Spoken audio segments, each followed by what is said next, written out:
Les femmes de la mission évangélique Armée des Rachetés t'invitent à la journée des conférences spirituelles le samedi 18 juin 2022 de 12h à 18h. Sous le thème La foi au milieu des épreuves.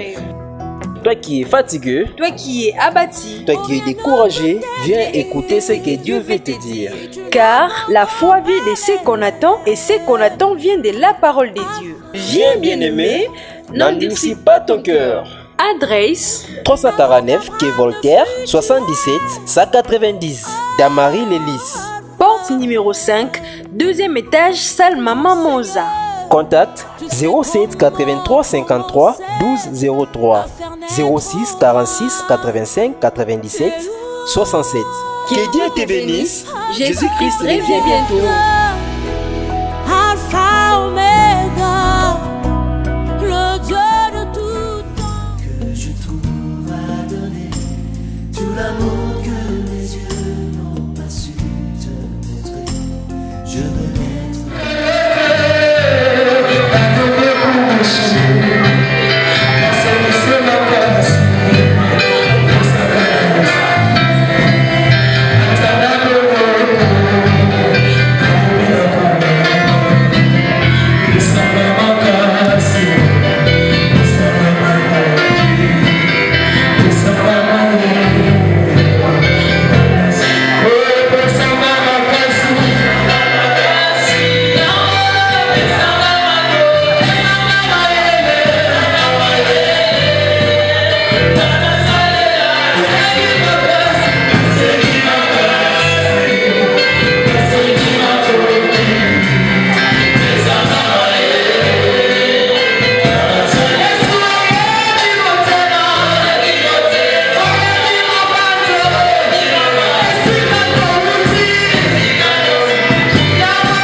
Come on,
donné la victoire.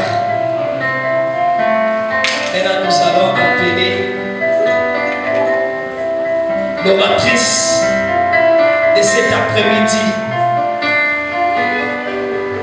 Notre maman Mi-José. Alléluia. Alléluia. Yes,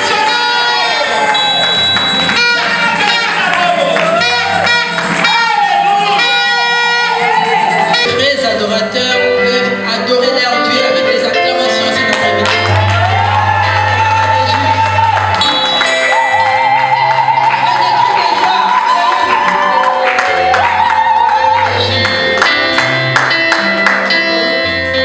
Nous allons prendre place, s'il vous plaît.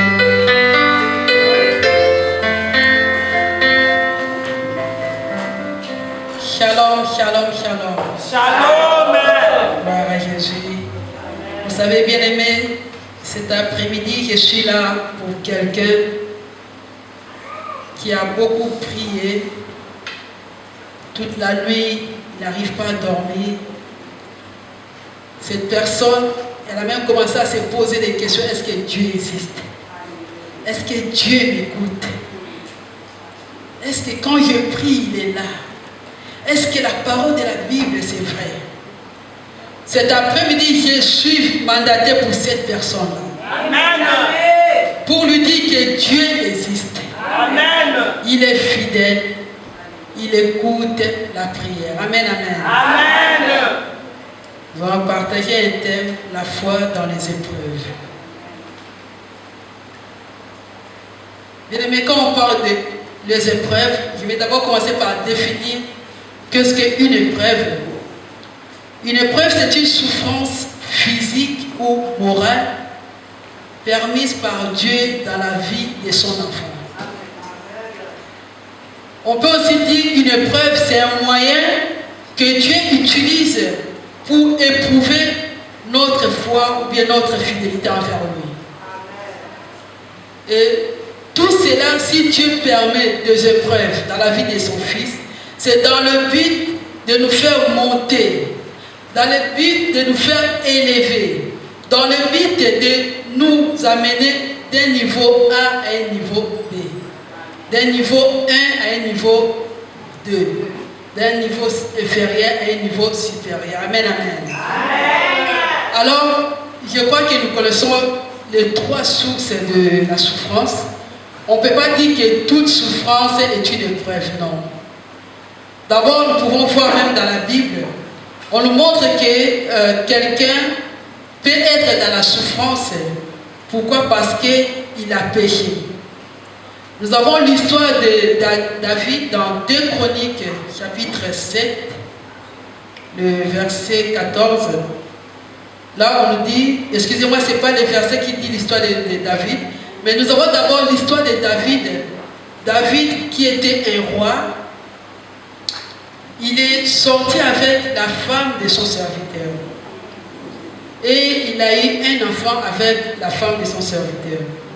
Alors Dieu n'était pas content. Dieu, il a tué cet enfant.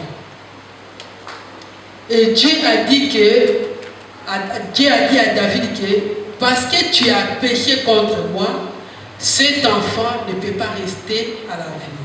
Donc la mort de cet enfant, c'est la conséquence du péché de son père, de David. Donc quelqu'un peut être dans la souffrance. Pourquoi? Parce qu'il a péché et il commence maintenant à vivre les conséquences de ses actes. Là, on peut lire un verset 2 Chroniques 7, verset 14.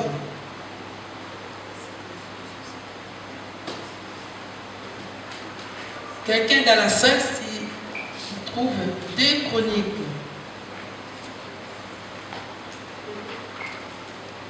De Chroniques 7. Je lis au nom de Jésus-Christ. Amen. Alléluia. 2 Chroniques, chapitre 7, verset 14. Le Seigneur nous a dit: si mon peuple, celui qui est invoqué mon nom, s'humilie, prie et cherche ma face, et s'il se détourne de ses mauvaises voies, je l'exaucerai des cieux. Je lui pardonnerai son péché et je guérirai son pays. Amen. Amen. Donc, cet après-midi, quelqu'un qui est dans la souffrance, et il est conscient que moi je suis dans la souffrance parce que j'ai péché, donc cette personne, le Seigneur lui dit tout simplement, il peut s'humilier, il peut demander pardon, et le Seigneur est là pour lui pardonner. Amen. Ça, c'était la première source de souffrance. Deuxième source de souffrance, quelqu'un peut être dans la souffrance parce que c'est le diable qui lui a attaqué. C'est une attaque du diable. Donc tu n'as rien fait, tu n'as pas péché, mais le diable, parce qu'il n'est pas content parce que tu as trouvé un mariage, il n'est pas content parce que tu as trouvé un travail, il n'est pas content parce que tu es en bonne santé, il vient t'attaquer, il te donne une maladie. Alors dans ces cas, cette personne doit prier. Si tu comprends que tu n'as rien fait et tu comprends que c'est le diable qui t'attaque, bien aimé, tu ne peux pas rester comme ça. Tu dois prier. Amen, amen. Amen. Tu dois prier. Tu dois utiliser les armes spirituelles. Tu vas utiliser la parole de Dieu pour prier. Tu ne peux pas accepter la souffrance parce que c'est le diable qui t'a attaqué. Tu dois prier. Tu dois te mettre dans la prière pour prier. Amen, amen. Amen. Alors le troisième point, c'est notre thème aussi, c'est la souffrance permise par Dieu. C'est ça les épreuves. Quelqu'un est dans la souffrance, pourquoi? Parce que c'est Dieu qui a permis. Tu n'as pas péché. Tu n'as pas commis de mal. Mais le Seigneur veut seulement t'éprouver. Il veut seulement éprouver pour voir si tu vas garder ta fidélité envers lui. Le Seigneur veut t'éprouver pour voir si tu vas rester fidèle. Si tu vas rester dans la crainte de Dieu. Le Seigneur veut seulement te faire monter dans un niveau élevé. Il peut permettre une situation difficile dans ta vie. Alors si tu comprends que c'est Dieu, parce que quand Dieu permet les épreuves dans la vie de son enfant, il vient toujours dire à son enfant que c'est moi qui a permis cela. Et quand tu comprends que c'est Dieu qui a permis cela, bien aimé, tu vas maintenant t'accrocher à ton Dieu. Tu ne vas pas t'éloigner à ton Dieu. Parce que Dieu a permis les épreuves pour t'enlever d'un milieu inférieur, pour te faire monter dans un milieu supérieur. Donc toi, tu ne sais pas comment monter dans ce niveau-là. Toi, tu ne sais pas. Comme c'est Dieu qui sait comment t'amener dans ce niveau, tu dois t'accrocher à ton Dieu pour recevoir des consignes, pour savoir ce qu'il faut faire. Alors, il y a beaucoup de choses pour quelqu'un qui passe dans les épreuves. Notre thème, c'est la foi dans les épreuves. Nous allons voir maintenant notre père dans la foi, Abraham. Il avait la foi dans les épreuves. Donc, notre texte de base du jour, c'est Genèse chapitre 22.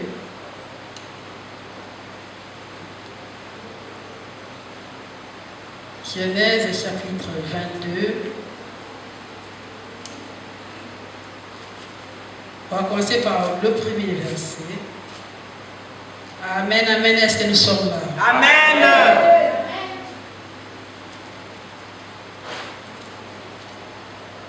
Genèse chapitre 22, le verset 1 à 12.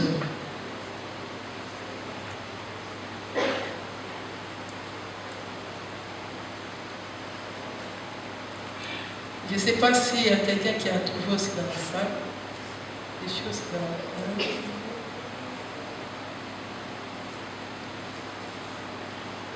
Genèse 22, le verset 1 à 12. Je lis au nom de notre Seigneur Jésus-Christ. Amen. Genèse chapitre 22, verset 1 à 12. Amen. Après ces choses, Dieu mit Abraham à l'épreuve et lui dit, Abraham, et il répondit, mais voici. Dieu dit, prends ton fils, ton unique, celui que tu aimes, Isaac, va-t'en au pays de Moriah. Et là, offre-le en holocauste sur l'une des montagnes que je t'ai tirées. Abraham se leva du bon matin, sella son âme, et prit avec lui 2 serviteurs de son fils Isaac. Il fendit du bois pour l'holocauste et partit pour aller au lieu que Dieu lui avait dit. Verset 4. Le 3e jour, Abraham, levant les yeux, vit le lieu de loin. Et Abraham dit à ses serviteurs, restez ici avec l'âne, moi et le jeune homme, nous irons jusque là pour adorer et nous reviendrons auprès de vous. Verset 6. Abraham prit le bois pour l'holocauste et chargea son fils Isaac. Et porta dans sa main le feu et le couteau, et ils marchèrent tous deux ensemble. Verset 7. Alors Isaac parla à Abraham son père, dit, mon père, et il répondit, me voici mon fils. Isaac reprit, voici le feu et le bois, mais où est l'agneau pour l'holocauste? Abraham répondit, mon fils, Dieu se prévoira lui-même de l'agneau pour l'holocauste. Et ils marchèrent tous deux ensemble. Lorsqu'ils furent arrivés au lieu que Dieu lui avait dit, Abraham y leva un autel et rangea le bois. Il lia son fils Isaac et le mit sur l'autel par-dessus le bois. Verset 10. Puis Abraham étendit la main et prit le couteau pour égorger son fils. Verset 11. Alors l'ange de l'Éternel l'appela des cieux et dit, Abraham, Abraham, et il répondit, me voici. L'ange dit, n'avance pas ta main sur l'enfant et ne lui fais rien, car je sais maintenant que tu crains Dieu et que tu ne m'as pas refusé ton fils, ton unique. Parole du Seigneur. Amen. Bien-aimés, la foi dans les épreuves. Nous connaissons tous Abraham, notre père de la foi. La Bible nous montre qu'Abraham et sa femme Sarah, ils ont resté beaucoup d'années dans la stérilité. Beaucoup d'années. Je ne crois pas que, peut-être tu ne connais pas quelqu'un qui a resté autant d'années qu'Abraham. Non. Abraham est resté beaucoup d'années dans la stérilité avec sa femme. Ils ont prié, ils ont supplié le Seigneur. Ils avaient même une promesse. Et un jour, parce que Dieu est fidèle, il a intervenu. Dieu a donné Isaac à ses couples. Abraham et Sarah, ils ont reçu Isaac. Ils ont reçu leur enfant Isaac. Alors, dans Genèse chapitre 22, le verset 1, la Bible nous dit que, la Bible dit, Dieu mit Abraham à l'épreuve et lui dit, Abraham, il répondit, me voici. Dieu dit, prends ton fils, ton unique, celui que tu aimes, Isaac, va-t'en au pays de Moria et là, offre-le en holocauste sur l'une des montagnes que je t'ai tirées. Ton unique, celui que tu aimes. Le Seigneur a demandé seulement à Abraham, Isaac, son enfant unique, le fils de la promesse. Dieu a mis Abraham à l'épreuve. Ça, c'est le verset 2 que j'ai dit. Et dans le verset 3, la Bible dit, Abraham s'éleva de bon matin. Donc, vous voyez, Abraham, il avait la foi. Il n'a même pas posé des questions pour dire, Seigneur, tu te rappelles que tu avais donné la promesse que cet enfant, c'est un enfant de promesse. Est-ce que tu te rappelles que je suis resté longtemps pour avoir cet enfant, Seigneur?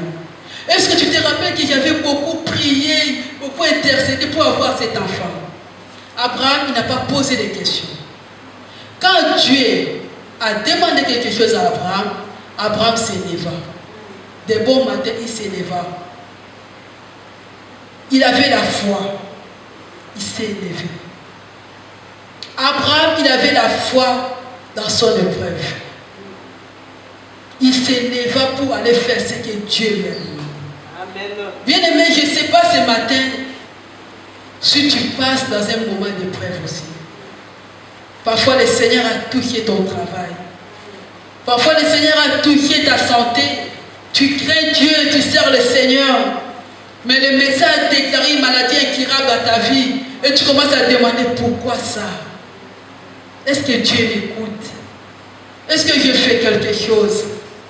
Est-ce que peut-être tu cherches un enfant aussi, mais le Seigneur ne te donne pas cet enfant-là. Mais tu es fervent. Tu cherches un diplôme, tu ne trouves pas. Tu as un problème que personne ne connaît. Tu passes dans un état d'épreuve. Sache-le bien qu'Abraham n'a pas posé de questions. C'était une épreuve pour lui. Mais il n'a pas posé de questions. La Bible dit qu'il s'éleva d'un bon matin. Alors, bien aimé, nous allons voir les éléments qui prouvent que la personne, il a la foi dans les épreuves. Parce que nous parlons de la foi dans les épreuves. On ne peut pas rester seulement que j'ai la foi dans les épreuves. Mais il y a des éléments qui prouvent que cette personne, il a vraiment la foi. Il passe un moment des épreuves, mais il a vraiment la foi. Amen, amen. Amen. Alors, le premier élément, je vais voir, c'est l'obéissance. La Bible dit que quand Abraham, comme j'ai expliqué tout à l'heure, il a écouté la voix de Dieu, il a écouté la demande de Dieu, aussitôt il a obéi. Il a obéi. Il n'a pas discuté. Je crois que nous connaissons tous l'histoire de Lot. Quand Abraham discutait avec Dieu pour que Dieu puisse sauver son neveu Lot, qui était à Sodome et Gomorrhe.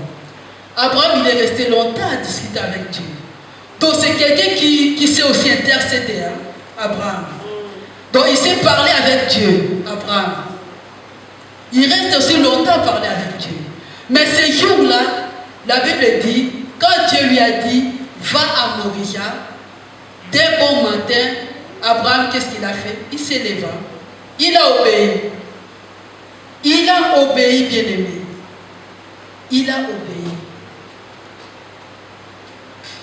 Nous allons lire un verset qui peut appuyer notre pensée. Dans Deutéronome, chapitre 28.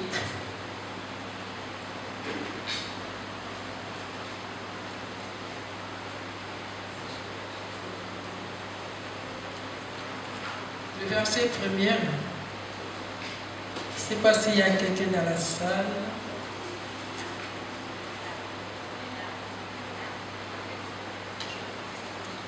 Deutéronome chapitre 28, le verset 1 et 2.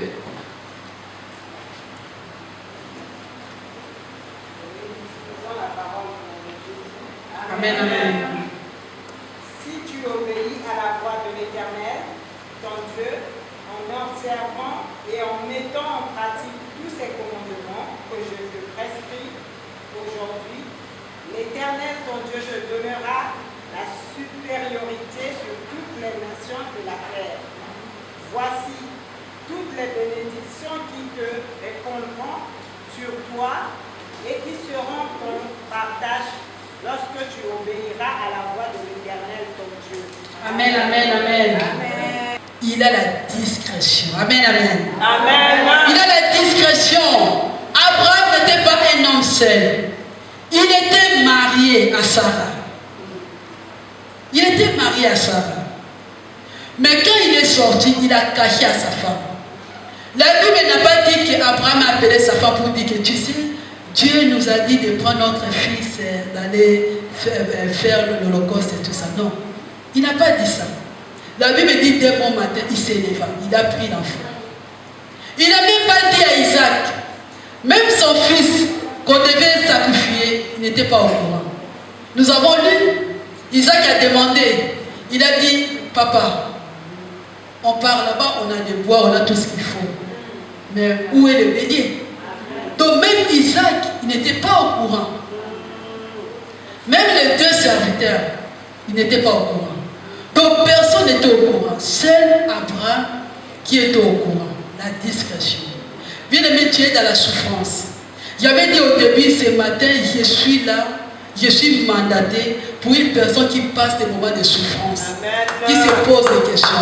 Alors écoute ce que Dieu te dit aujourd'hui. Dieu veut que tu puisses garder la discrétion, avoir la discrétion. Parce que tu écoutes déjà Dieu. Il te montre beaucoup de choses. Il te parle de ce qu'il faut faire.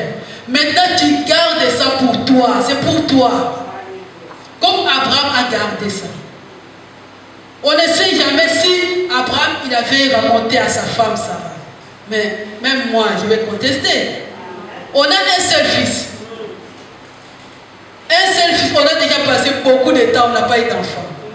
Un seul fils, Dieu nous a donné. Et là maintenant, Dieu te dit de tuer cet enfant. Et toi, tu acceptes, tu ramènes. Non, je vais dire non, non, non. Va intercéder comme tu as intercédé pour l'autre. Va insister. Va insister. Donc peut-être que Sarah aussi voulait aussi empêcher cela. Pourquoi pas les serviteurs aussi? Il voulait aussi empêcher tout cela. Alors Abraham a gardé le secret, la discrétion. C'est très important. Les femmes, la discrétion. Souvent nous les femmes, nous aimons bien quelque chose, nous prenons le téléphone. Tu sais, tu ne sais pas, tu connais, il y a ceci, il y a cela. La discrétion. Cet après-midi, Dieu nous appelle à être discrets. Dans le livre des 2 Rois chapitre 4, on va pas lire. On nous raconte une histoire d'une veuve. Une veuve qui avait une dette et les créanciers voulaient prendre ses enfants. Alors la veuve est partie voir Élisée pour demander de l'aide. Et quand elle est arrivée vers Élisée, Élisée lui a conseillé d'aller demander des vases aux voisins. Mais j'ai beaucoup aimé une phrase Élisée a dit à cette veuve. Quand tu vas entrer à la maison, ferme derrière toi la porte. Et derrière tes enfants aussi. Donc cela veut dire quand tu vas entrer à la maison, tu prends tes enfants avec toi, tu fermes la porte. Mais et pourtant, cette veuve, elle a demandé des vases aux voisins. Mais pour vivre les miracles, elle devait fermer la porte. Amen, amen. Elle devait fermer la porte. Bien aimé, pour vivre les miracles de Dieu, nous devons fermer la porte.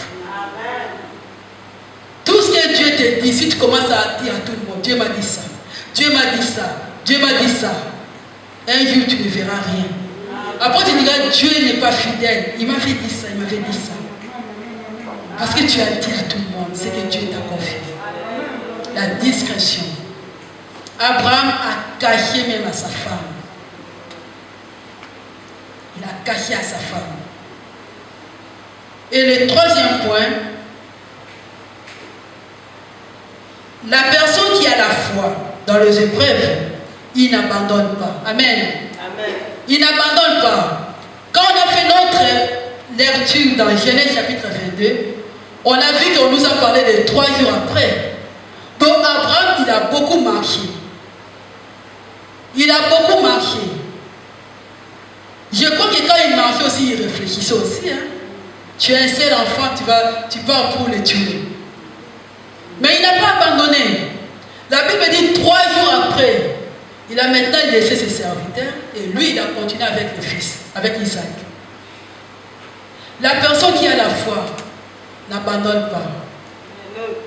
Même si ça dure, même si c'est difficile, bien-aimé, tu ne dois pas abandonner. Parce que celui qui a fait promesse, il est fidèle. Il est fidèle. Il est fidèle. Donc tu ne dois pas abandonner, tu continues. Tu continues les chemins jusqu'à Moria. Bien-aimé, cet après-midi, j'aimerais que tu saches que tu as un lieu Moria. Amen. Et dans ce lieu-là, le Seigneur va faire de grandes choses. Amen. La souffrance que tu as aujourd'hui, les difficultés que tu as aujourd'hui, Quand tu arriveras à Moria, tu trouveras le bélier. Le bélier, c'est la solution à ton problème. C'est pour cela que tu ne dois pas abandonner. Même si c'est difficile, tu ne dois pas abandonner. Tu dois continuer.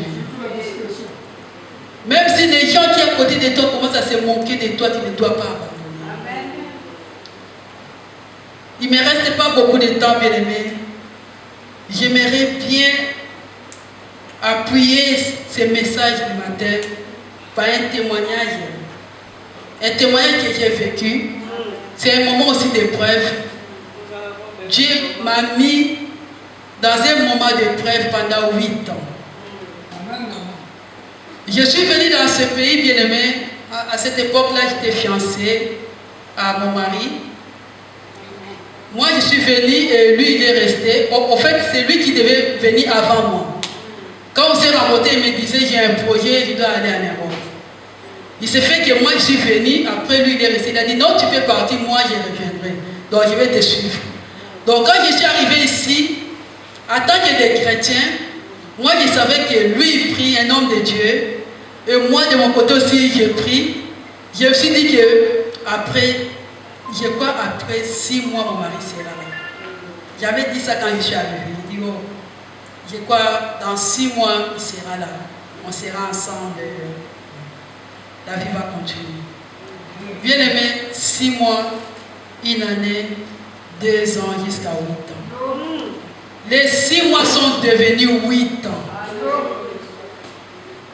Ce n'est pas qu'on avait manqué de l'argent, non. Le pasteur donnait de l'argent aux gens. Parfois, la personne garde l'argent pendant 1 année, pendant plusieurs mois. Il ne fait rien. Je me souviens, il y a même une sœur qui ramenait des gens ici en France, en Europe, tout ça.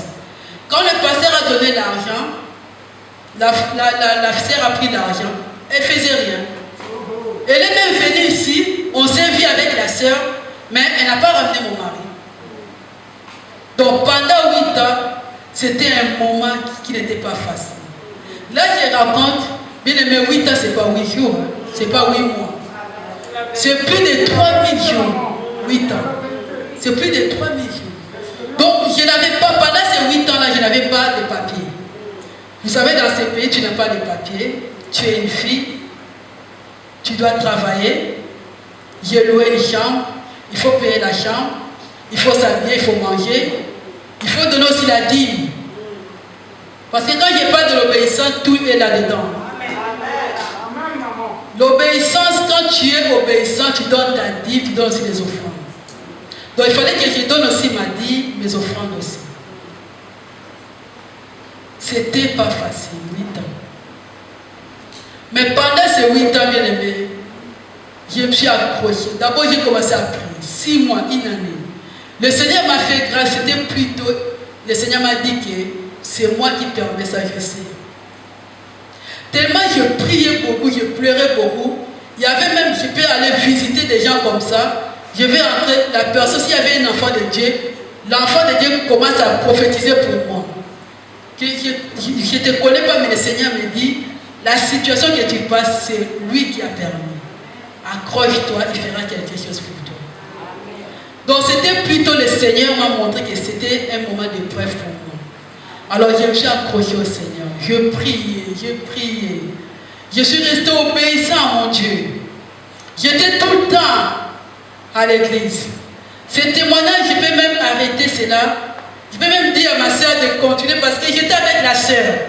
Pendant ces 8 ans, j'étais avec la soeur. Ils m'ont beaucoup soutenu dans cette épreuve. J'étais tout le temps à l'église. J'ai servi le Seigneur malgré cette difficulté-là.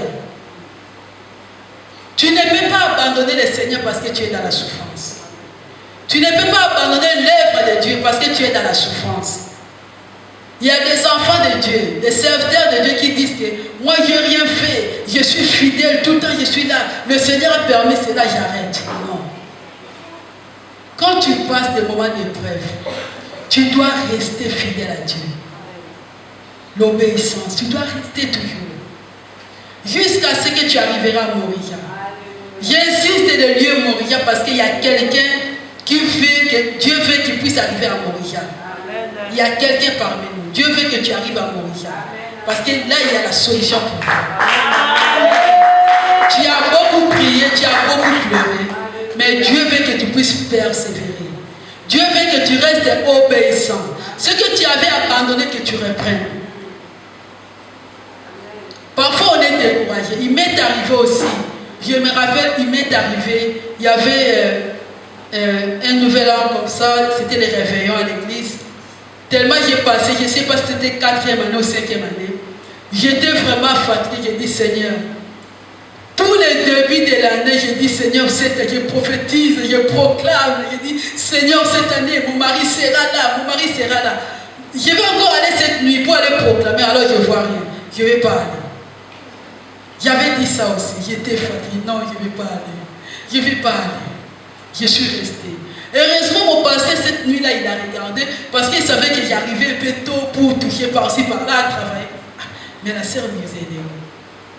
Le pasteur m'a appelé. Mais tu es où? Il dit, je suis chez moi à la maison. Mais jusqu'à ce que tu ne viens pas. Il dit, je suis un peu fatigué. Non, non, non, non, non, arrange-toi. Hey, après toi, viens. Et là, j'ai dit, bon, ça c'est Dieu. Donc je dois venir pour partir. Et je me suis levé, je suis parti. Ce n'est pas facile. Les moments d'épreuve, ce n'est pas facile. Mais ce qui rend facile ces moments, c'est l'approche avec notre Seigneur. Quand tu t'approches à ton Dieu, le Seigneur va commencer à te parler. Le Seigneur va commencer à te visiter. Tu sais, quand tu passes des moments difficiles, c'est des moments que tu dois vraiment rester longtemps avec le Seigneur. Parce que le Seigneur va te montrer des choses. Je te dis des choses, quand tu vas commencer à raconter avec les gens, les gens vont dire que non, il nous ment. C'est pas vrai. Le Seigneur va te révéler des choses cachées.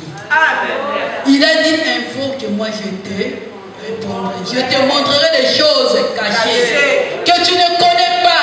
Alléluia.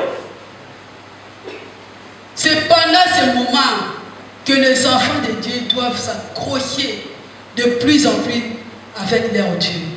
Et tu verras que le Seigneur va commencer à te parler, va commencer à te montrer des choses. Et tu auras la force. À chaque fois que le Seigneur va te révéler à toi, tu auras une nouvelle force. Il va renouveler ta force. Et tu vas encore t'accrocher. Et tu vas encore continuer encore. Tu vas continuer. Parce qu'il y a des moments, parfois, je reste comme ça, je dis 8 ans. Est-ce que c'est vrai j'ai fait 8 ans? Parfois, je me demande, est-ce que c'est vrai j'ai fait 8 ans? Pour attendre mon mari. Je me demande, est-ce que c'est vrai?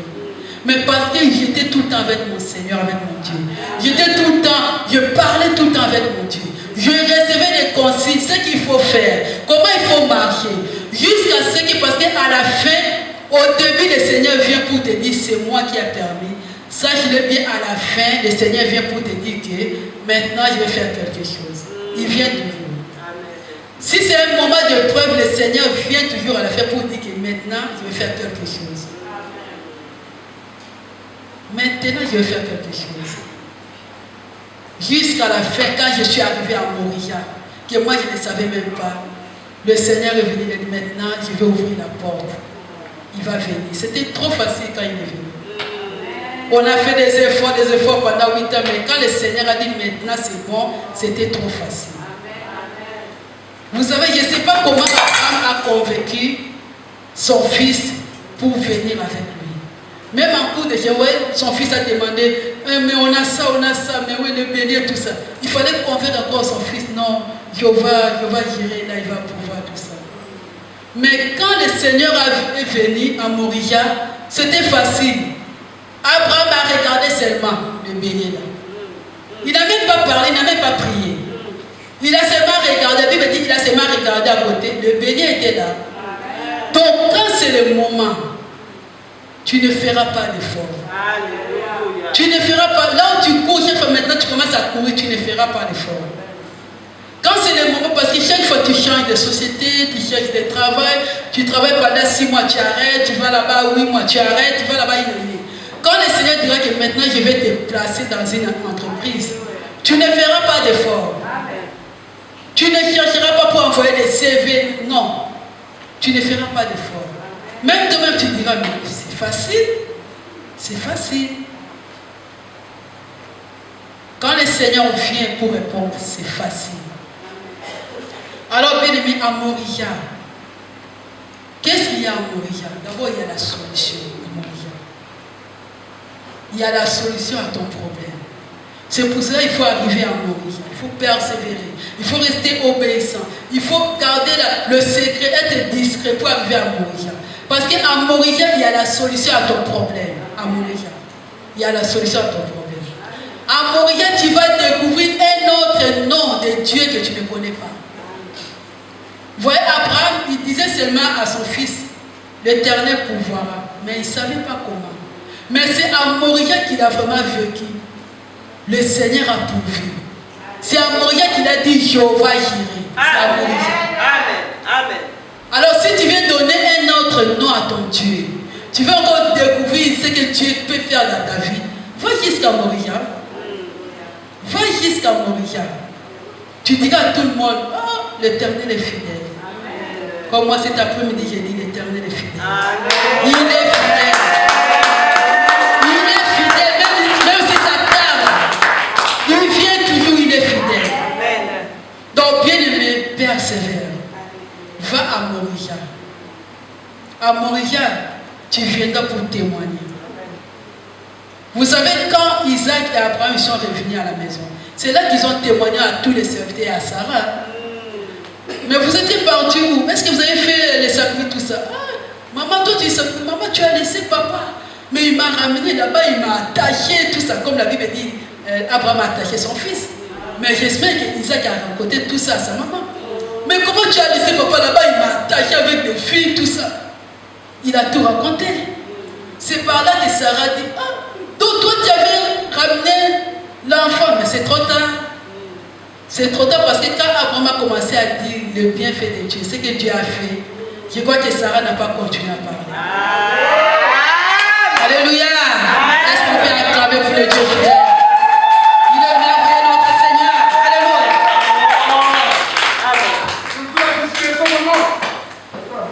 Dieu fait que nous puissions arriver à Moria.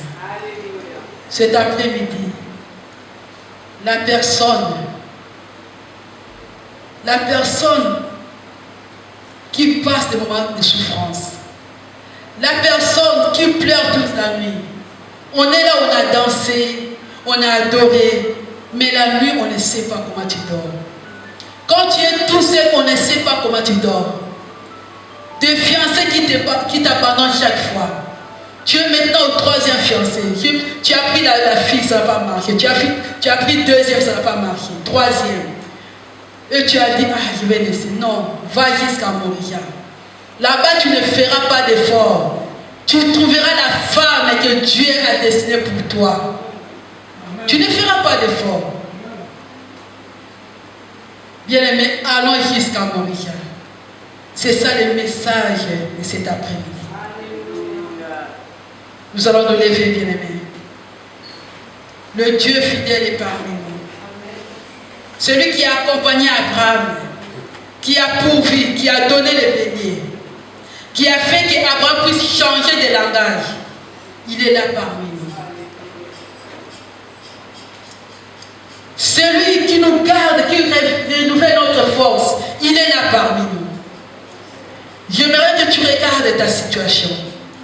Si tu trouves que tu es dans la souffrance, c'est parce que tu as péché.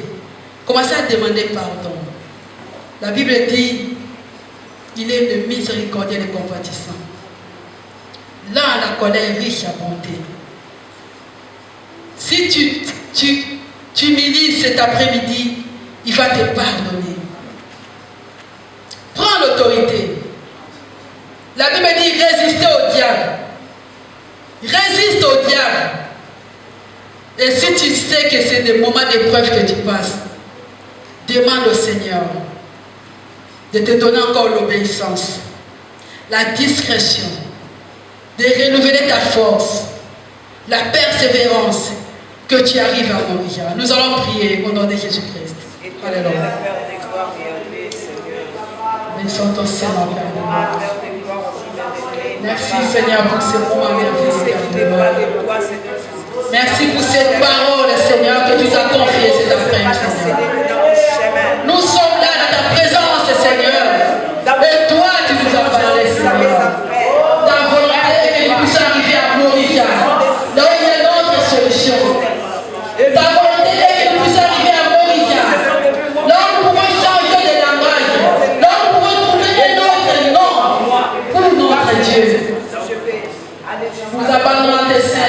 bénissons ton Seigneur, papa. Oh Seigneur, renouvelle notre force, Seigneur. Sans toi, nous ne pouvons rien faire. Nous sommes là pour que tu puisses nous donner la force, Seigneur.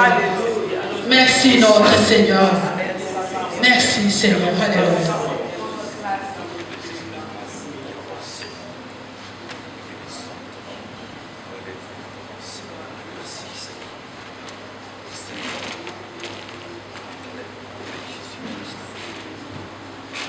Amen.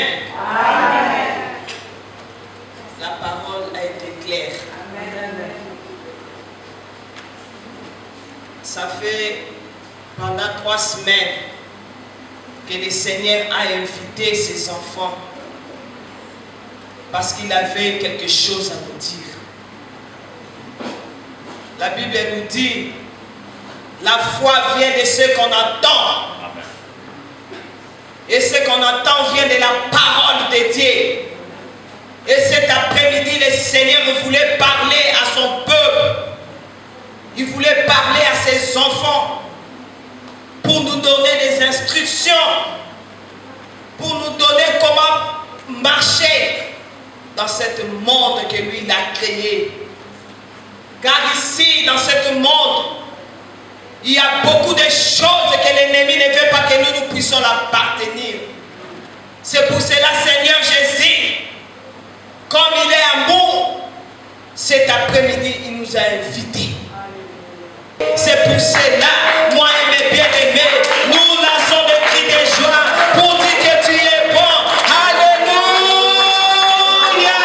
Alléluia! Alléluia! Je m'appelle Mamie Caro. On va commencer à m'appeler Mamie Témoignage. Parce que ce que le Seigneur a fait pour moi, avec l'âge que j'ai aussi, c'est qu'il a fait beaucoup de choses. Amen. Mon témoignage d'aujourd'hui consiste, vous voyez comment je marche, hein? Ça va? C'est bon? Vous voyez comment je marche? Le Seigneur il est bon. Amen. Ce que maman a dit, maman, que le Seigneur te bénisse. Comme sous ses ailes encore. Amen. Mes bien-aimés, en 2005, j'ai commencé à souffrir de mes pieds. Les pieds que vous voyez, même si je ne marche pas bien, mais j'ai commencé à souffrir de mes pieds depuis 2005. En 2005, j'ai commencé à souffrir. Je suis allée dans les hôpitaux, vous savez, chez nous, dans notre pays, les Africains, les Congolais. J'ai parcouru presque beaucoup d'hôpitaux. Beaucoup.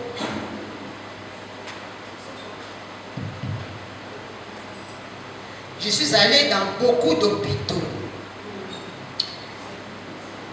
Et moi, je sais que Dieu a créé mes pieds là, c'est pour proclamer la bonne nouvelle. Amen. Il y a une semaine, là, 2 semaines, j'ai témoigné que j'avais accompli 35 ans de vie chrétienne. Et pendant 35 ans, je sais que Dieu m'a donné les pieds pour aller proclamer la bonne nouvelle, comme il a dit dans Matthieu 28, 19 à 20. Alors, en 2005, j'ai commencé à avoir mal aux pieds. Je suis passée dans plusieurs hôpitaux. Et les médecins, bon, ils me donnaient des calmants, ils me donnaient des médicaments. Finalement, on m'a orienté vers un médecin. On m'a dit, celui-là, il est vraiment le spécialiste. Je suis allée, le médecin m'a demandé des examens. J'ai fait tous les examens en regardant les radios. Amen. Amen. En regardant, le médecin a dit, madame, mais tu ne vas plus marcher. Hein? C'était en 2005. Tu ne vas plus marcher. Et moi, j'ai dit comment? Non, je vais marcher. J'ai commencé à discuter avec le médecin. Ces médecins-là, parfois, il faut discuter avec eux. Parce que celui qui peut guérir, il est dans nous. Amen. Eux, ils soignent. J'ai dit au médecin, comment? Moi, je vais marcher. Il me dit, comment tu vas marcher? Moi, je suis le médecin spécialiste. Si on t'a envoyé chez moi, c'est parce que moi, je connais mon travail. Hein? Je connais mon travail, donc je te dis que tu ne vas plus marcher. Moi, je lui ai dit, je vais marcher. Et il me dit, mais qui va te faire marcher? J'ai dit, Jésus. J'ai répondu que c'est Jésus qui va me faire marcher. Amen. Mais Jésus, c'est qui? Mais le Jésus que je sers. Amen. Le médecin était là, il disait, mais c'est quelle femme? Parce que j'avais la foi en moi. Je suis rentré. Quand je suis arrivé à la maison, je me suis mis à genoux. J'ai dit, Seigneur, ces pieds, ils ont travaillé pour toi. Et je voudrais continuer à travailler pour toi. Et comment je ne peux pas avoir mes pieds? J'ai dit, mais la vie d'une personne ici sur terre, ce sont les yeux et les pieds. Je peux avoir mal au ventre, mais je suis toujours là. Je peux avoir mal quelque part, mais si vous m'enlevez les pieds, comment je vais marcher? Comment je vais proclamer ta bonne nouvelle? Alors je me suis mis à genoux, j'ai prié. J'ai prié. En 2006, je suis allé, on m'a orienté dans un centre. Ce n'est même pas un hôpital. L'hôpital là où je suis allé, où on m'a orienté, le médecin là qui est spécialiste, c'est un grand hôpital, mes chers bien-aimés. C'est un grand hôpital. Ceux qui connaissent Kinshasa, ils connaissent clinique Ngalima. Mais je ne suis pas en Ngalima. On m'a orienté à la clinique Guinoise. Je suis allé. Maintenant, on m'a orienté dans un centre comme ça. Un centre, ce n'est même pas un hôpital. On m'a dit, oui, là, il y a un médecin qui traite bien. Il n'est même pas médecin, mes chers bien-aimés. Il n'est même pas médecin. C'est un chirurgien. Je suis allé, on est allé avec mon mari. Le premier jour, on est arrivé avec mon mari. Moi, je restais toujours dans la voiture parce que je marchais. Il est allé, il a vu l'endroit, il a dit, non, ma femme, on ne peut pas l'opérer ici. Comme vous savez aussi les hommes parfois, il dit, non, on ne peut pas opérer ma femme ici. Tellement que le lieu était sale, et puis il n'y avait presque pas des appareils où je peux avoir la solution à mes pieds. Mon mari est venu, il a dit, non, pas là-bas, on va aller chercher ailleurs. Je suis encore restée. Et puis il y a une maman, j'ai parlé avec une maman, cette maman, parce que je ne la voyais plus, cette maman, du quartier. Je lui pose la question, mais Yaya, je ne te vois pas. Elle m'a dit, oh, ma petite soeur, j'ai souffert de telle maladie. Alors quand moi j'ai commencé à souffrir de cette maladie, je me suis souvenu de ce que cette Yaya là m'a dit. J'ai dit à mon mari, si tu peux appeler la Yaya là. La Yaya est venue, elle m'a expliqué où est-ce qu'elle a été soignée. Amen. Amen. Oh, Yaya là était soignée à Maurice.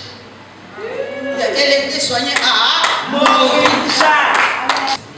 Et jusqu'à présent, je marche. C'est pourquoi quand vous me voyez danser, même si je boitille un peu, bon, c'est parce que là, je sais, hein, mais sinon, je marche et j'aime danser. C'est pourquoi j'avais demandé si on peut me chanter ce chant-là que j'aime beaucoup. Papa, il est là. Il dort. J'aime maman parce que maman aime danser. Amen.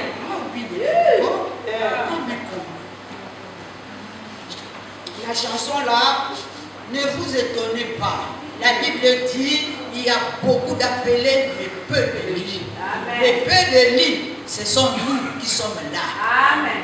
Les peu de lits, ce sont nous. Et nous aurons nos bénédictions. Amen.